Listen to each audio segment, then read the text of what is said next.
इब्राहिम वाला अली मोहम्मद। आज मैं आप लोगों के सामने प्यारे नबी की पैदाइश और परवरिश की चंद बातें बताने जा रही हूँ। मुस्लिम समाज में रबीउल अव्वल का महीना बड़ा मुबारक समझा जाता है। अब से 1400 साल पहले इसी महीने में पीर के दिन सुबह के समय आप सल्लल्लाहु अलैहि वसल्लम इस दुनिया में आए थे। दूर दूर तक फैले हुए अंधेरे में रोशनी का अकेला मीनार आप सल्लल्लाहु अलैहि वसल्लम का नाम है।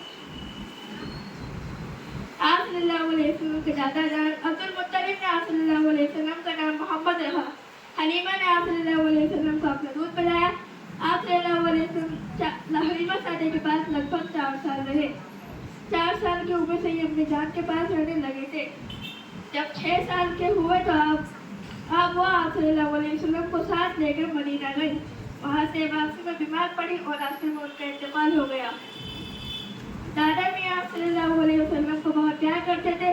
8 साल के थे कि दराजात भी चल बसे। मरते वक्त दादा मियाँ ने आप सल्लल्लाहु अलैहि वसल्लम को चाचा अबू तालिब को सौंपा। दुनिया के सारे बच्चों के लिए आप सल्लल्लाहु अलैहि वसल्लम का बचपन